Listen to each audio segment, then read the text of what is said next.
Yo, yo. Man, you must be bad luck, bro. Hey, it's not me. It's not me. Yeah, so talk about that. So you obviously not with the Marlins anymore. Talk about the business side. Why aren't you with the Marlins anymore? With that organization? So the guys who drafted me, they basically all got released. We had whole new front office. We had whole new coordinators.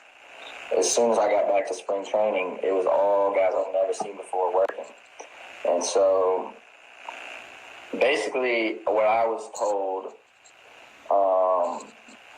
if you don't have somebody who's going to fight for you, then you don't have a chance. And all these guys, they didn't know who I was, or who I was, yeah. They had no idea. All they could do was see a number.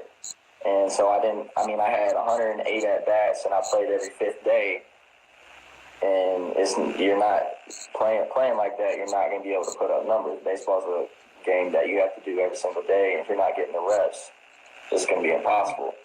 I mean, there's few guys in the big leagues that can just come off the bench and hit a homer, but, I mean, they're incredible. That's how they do it. That's right. Like a living, but so basically, I guess I didn't have a guy who said, because these guys, their job's on the line too. So if someone would have said, yeah, like, hey man, this guy can play, give him a chance. If I don't perform, he looks bad. So you have to have somebody in your corner at all times, whether it's a coordinator, whether it's a guy in the front office. The guy who drafted me wasn't even there anymore. So basically, I think I just got released because I didn't have anybody in my corner. I didn't have anybody willing to fight and say, because this is what I was told. One of my indie ball coaches was with the Red Sox for a long time, and he said he went through this many times, and he was telling me how it works. He said they'll throw a name out, like they're all in a meeting. They'll throw a name out. They'll be like, all right, Brandon Rawe, positives, negative. Do we keep him? And if nobody says anything like, yes, we should keep him, then that's it. Ego. Yeah, that's it. Absolutely. That sucks, man. But that's crazy. That's that business side. So obviously you're not with them anymore, but you're still playing pro ball over. What league are you playing in right now? The past 2 seasons I was in the USPBL, and I just signed a contract about a couple weeks ago with in the Frontier. I'm going to be at the Windy City Thunderbolts. Sweet. So a lot of people don't know what indie ball is. Independent professional baseball. Yeah. Okay. Talk about the differences. I hear people say, "Oh, you mean like a semi-pro?" No, it's pro ball. It's my baseball, man. I'm telling you right now, there's not much difference. Like,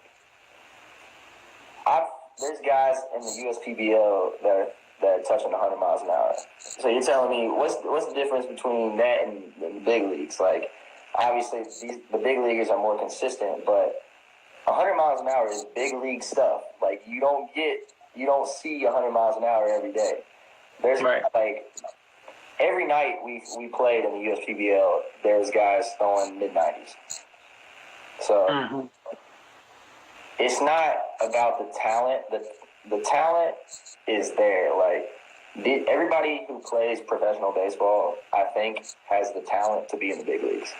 Now, are they consistent enough to be in the big leagues is the question. That's the big question. Ooh. That's how you get to the big leagues. You are the most consistent player. You are the most person out there. Cool deal. So I think that's a good segue to go in and answer some of these questions. And the first question I'm gonna put on the line, it's gonna come from me. So consistency, and that's something I talk a lot to my guys about. My guys that follow me. There's a lot of talk right now in terms of hitting philosophy, lifting the baseball, staying under the baseball, putting the ball in the air. What's your take on it versus traditional train of thought to, I guess, put baseballs in play and shoot for the line drive? What's your take on it? I played with it at the beginning of the season this year. I liked it a little bit, and then I disliked it. So yeah, I was trying to get under the baseball. I was flying out a little bit more. Wasn't hitting any ground balls, and I hit a few home runs with it. So I was like, oh, okay, this works. But one of the problems with it is I was striking out more than I've ever struck out before, and I do hate striking out more than I like hitting home runs. Like, I hate striking out. I hate striking out. Last year, I had more walks than strikeouts.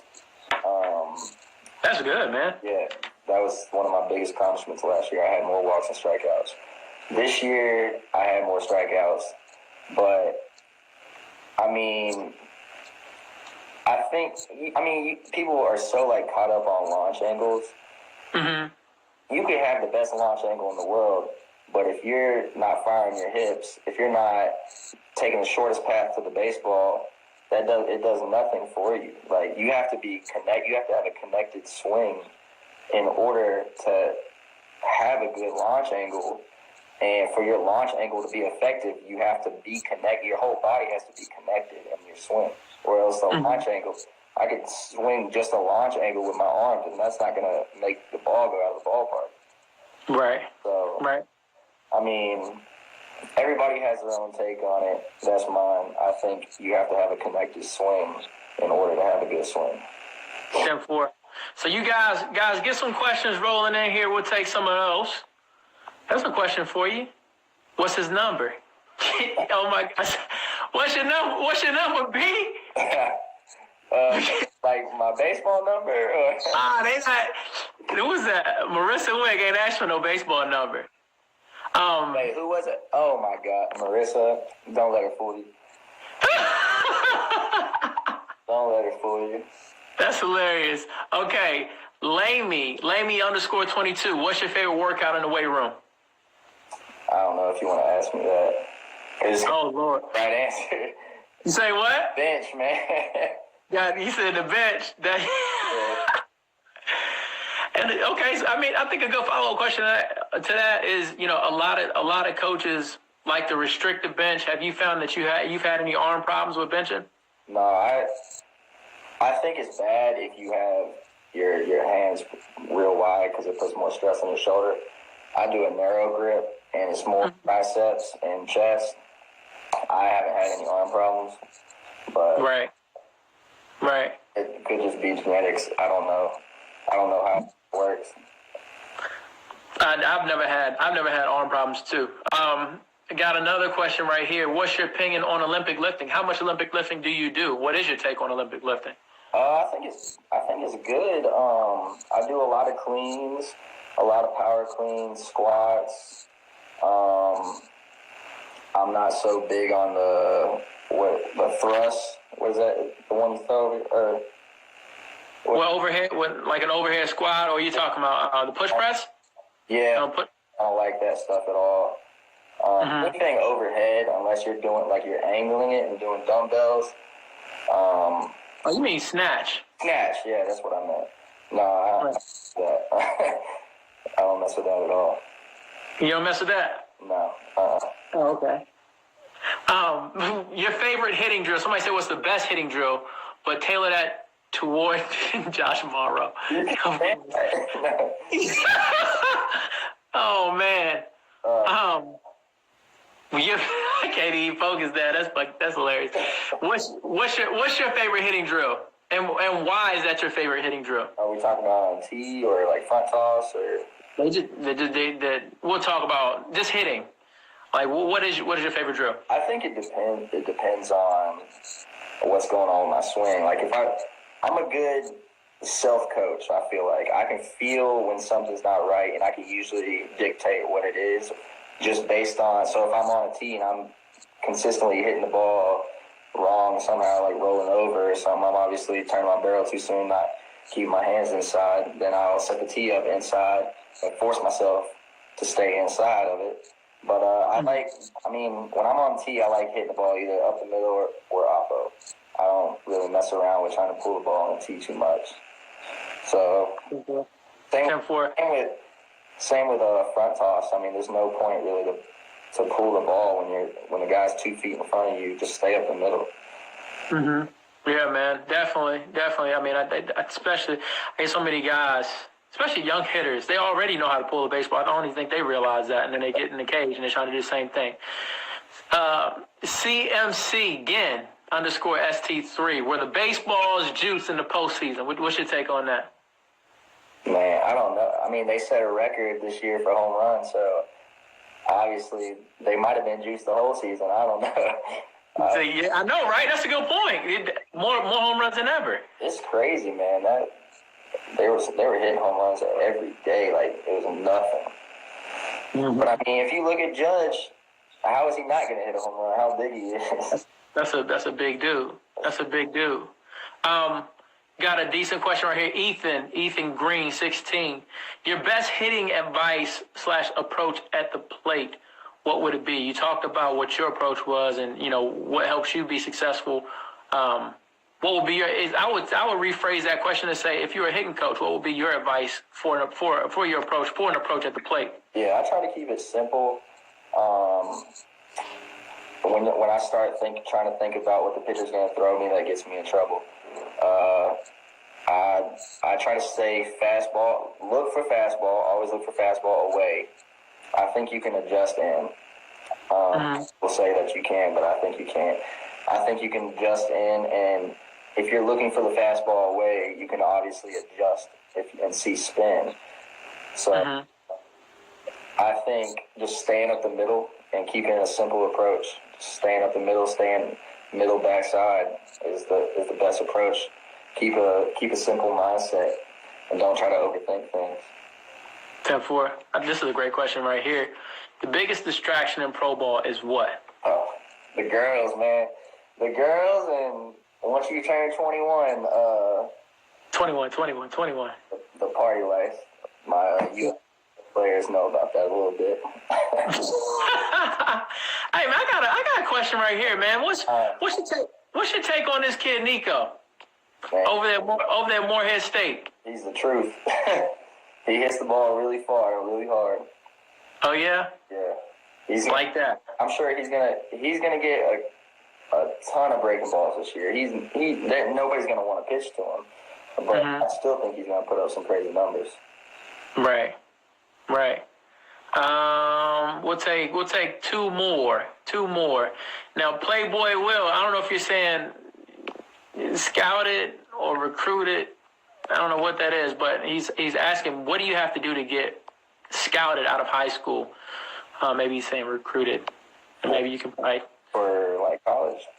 I guess so. I guess so. All right. Well, basically, what I did, I marketed myself every single night. I sat down and I looked at every single D1 conference, every single D2 conference, and I sent an email to every single coach that was on the computer. Every single coach.